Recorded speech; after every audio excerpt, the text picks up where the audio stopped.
Hey y'all, welcome back to my channel. Today we are going to make something extremely quick. We're going to make Texas toast French dips. And right now I'm mixing up the au jus sauce or gravy. And I'm going to warm this up. My garlic toast, I'm using the Texas toast garlic toast. Let me get the box. The type that you find in the frozen section of your grocery store. This one. I'm using that. We've made several little recipes out of the Texas toast. So this is just another one that you're going to add to that. Right now, my toast is baking. And I'm fixing to take it out. It's only going to take about 8 to 10 minutes. On 425, and you're going to flip it about halfway through, and then we're going to do some assembly work, and then we'll be done after we let it melt. Alright, I got one set out. I did 16 toast, so that's 2 boxes. Recipe only calls for 1. And recipe also calls for 3 cups of water per envelope of au jus. And I've already doubled that. But instead of giving it 6 cups of water, I'm only going to do 4. So 2 per each envelope of au jus gravy mix. And you can get that on your gravy mix aisle. Just like that. Basically like a brown gravy, a little bit thinner. So a little bit thicker beef broth, I guess. So right now, all I'm doing is I'm preparing it according to the directions. The directions are 3 cups per each one. I'm going to see if I can get by with just 2 per each one. 2 per each envelope or package. Okay, and then the roast beef that we're going to use is this roast beef and some provolone cheese, and that's it. It's that simple and that easy. So we're going to wait and let this thicken up just a little bit, and then I'll be back with you in just a few minutes. Okay, so I'm just going to let this continue to warm. I've got this on medium-high heat. Now, I was supposed to use about 2 pounds of roast beef. That's a lot of money. So, I'm only going to use 1 pound. And we're just going to do the best we can. They're going to be a little bit wimpy, but this stuff was not cheap. At least for my household, it wasn't. Even with it being generic. And you can use any type that you can find, or, you know, whatever. So I'm only using about 21 ounces worth. So that's 3 containers, which are 7 ounces a piece. And you're going to take it out of the packaging, and you're going to put it in the au jus while the au jus is warming up. And you've seen me do this before with, I think I was making beef and cheddars, Arby's copycat. So all you're going to do is put these in here and just warm it up with the gravy.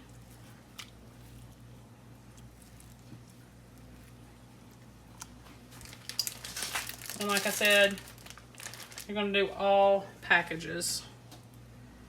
So, and this shouldn't take long at all.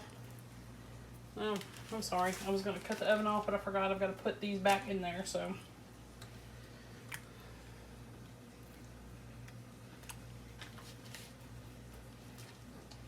Alright, so I'm going to finish doing this, and then I will be right back with you.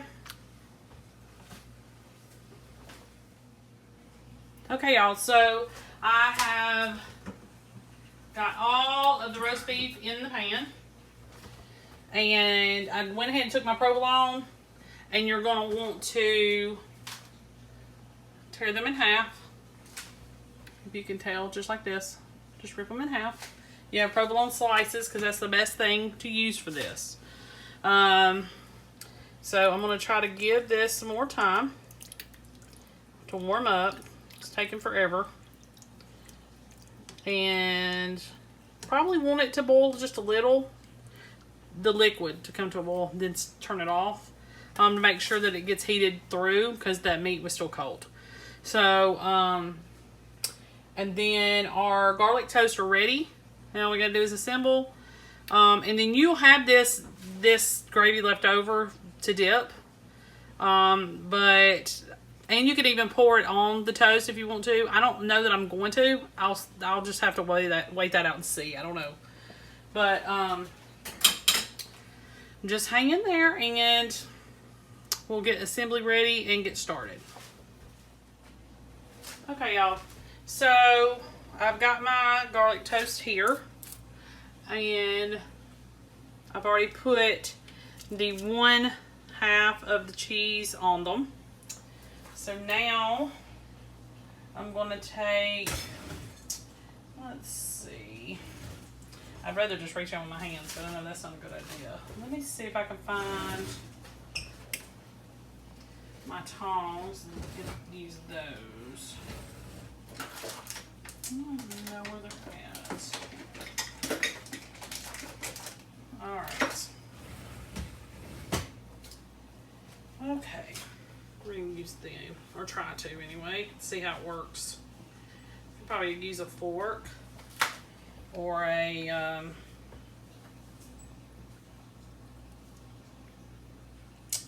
fork or maybe a slotted spoon. See if I can get through this with 4 pieces of meat per each one. Now this has all been soaking in our au jus, so let's see how that does.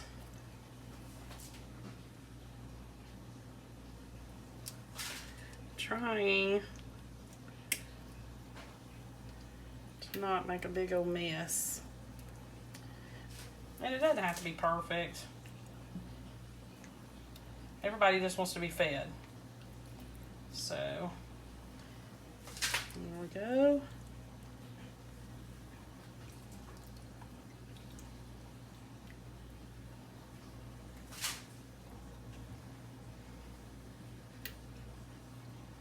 And I wasn't going to add the whole 6 cups of water, but then I got to thinking, not only are we kind of simmering this in the gravy, but we also need to provide the dipping for those that want to dip theirs.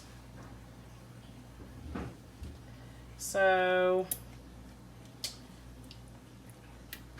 can't skimp my way out of this one like I typically do. Alright. I'm trying to see here. Alright. Now,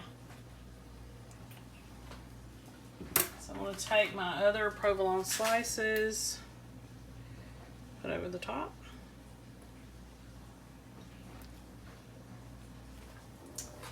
Some more.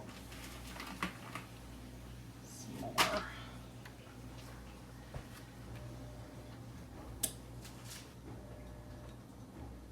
Here and here. And here and here. Okay. So now you're pretty much done. You're going to just stick these in the oven. You already had the oven preheated to 425 because that's what you had your toast cooking on. And we're just going to put that in there and let them melt. And we're basically done. You can pair this with anything. Chips, fries, mac and cheese, nothing. Just whatever. But it's just a really easy, simple, quick. The only thing is the provolone and the roast beef may cost you a little bit of money, but really quick, easy dinner. It shouldn't take long at all to make. the initial 10 minutes or so to toast the bread, and then the initial 2 to 3 minutes after to melt the cheese, and you're done. Okay, I'll be right back here when it's finished. Okay, y'all, so this is the finished product. It's really easy, real simple. If you wanted to make sandwiches out of these, you could just do nothing to one side and then just fold it over on there like that. But something else that we can do with garlic toast that would make our life a little bit easier. Hey y'all, welcome back to my channel. Today we're going to make a real quick baked chicken. I ran across this recipe on Instagram and I thought, you know what, I think my subscribers would probably love this little easy little chicken dinner that I'm going to put together real quick. You need to preheat your oven to 350 degrees. And the recipe calls for breast, but I'm going to use boneless, skinless chicken thighs. The recipe calls for 4 of those, or chicken cutlets, but those are basically boneless, skinless breasts. So I'm going to use boneless, skinless chicken thighs, and I'm going to use 6 instead of 4. So get you a bowl, and you're going to combine some sour cream, and this basically makes like a sour cream gravy sort of. So you're going to need about 12 ounces of sour cream. So it'll be one of these small containers, and you're not going to use the whole thing. This is 16 ounces and you only need 12, which I think I probably put a little extra in here that I shouldn't have. And so what you're going to do is you're going to mix all your stuff together, and then we're going to also have a little bit of some parm on top. So sour cream, you're going to need some ranch seasoning, and I'm just going to try to eyeball it here. I just need a few tablespoons. So versatile, and I love having that on hand because I can use it whenever, however. Now, your Parmesan cheese is going to be divided. You're going to use 3/4 of a cup in the actual little gravy here, and then you're going to reserve, well, I'm sorry, and then there's so it's actually, I'm sorry, I'm just rambling. It's actually a whole cup divided. So you're going to do 3/4 of a cup in your actual recipe, and then you're going to reserve 1/4 of a cup for the top of the chicken. All right, and we're going to need about 1/2 cup of mozzarella, and I've got a provolone mozzarella mix here, so I'm just gonna add that, but plain mozzarella is fine. I just have this and it's already shredded, and I wanted to show you this real quick. All right, so let's mix all this together.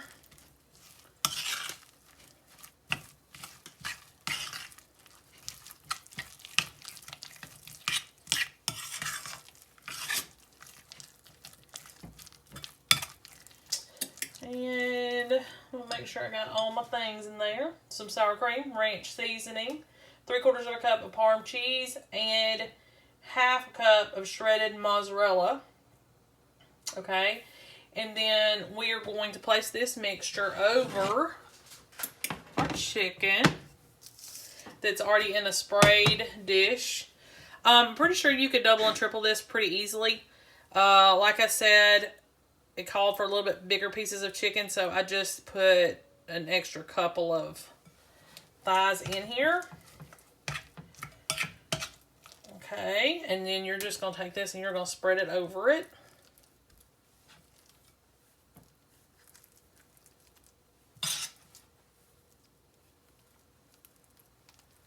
And honestly, if you had some other, like, there's probably going to be so much of this sauce that's going on top, or gravy, that if you had some leftover chicken or something like that, you could also use it on that. You know, you wouldn't have to bake it with it, but it would already be, you know, this little gravy that you can, or sauce that you could use. Okay. So just spread that over the chicken.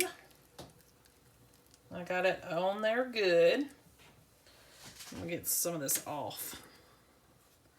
It's too valuable to waste. Okay. Let me wipe my hand off here. And then you are going to take a quarter, last remaining quarter of a cup parm, and just sprinkle over that. We'll add, you can probably add some seasonings in there. I'm going to just put a little pepper. Okay. So, what we're going to do is put some foil on this. And we're going to let it cook for about 45 minutes. Now, don't overcook it.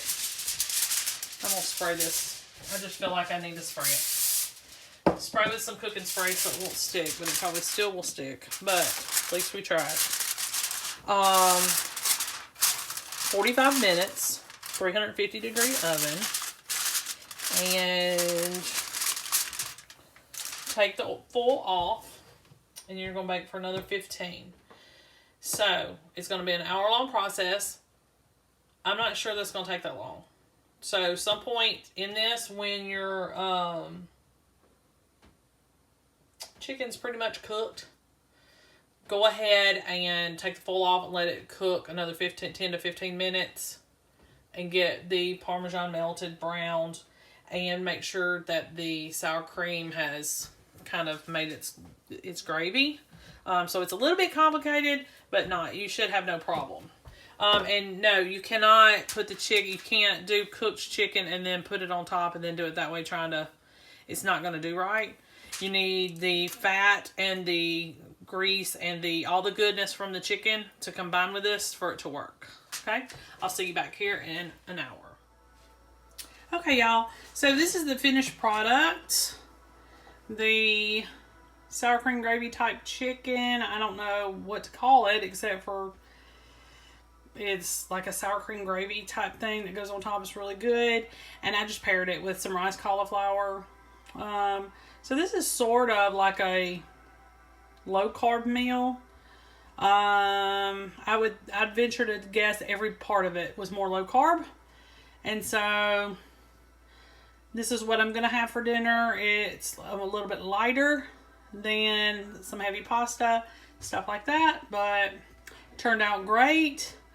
And the rice cauliflower, done it a million times. You could do it with fresh cauliflower or frozen, and I used frozen riced plain cauliflower to do it because it's just easier. But you could get the let's see, what are they called? Cauliflower florets. And you can actually mix it with broccoli as well if you want to. Have like a mix. But you'll probably have to mash them. But that's what I did. You don't have to, I don't guess. But both of these recipes are real easy and go well together. Make sure you like and subscribe. I'll see you next time.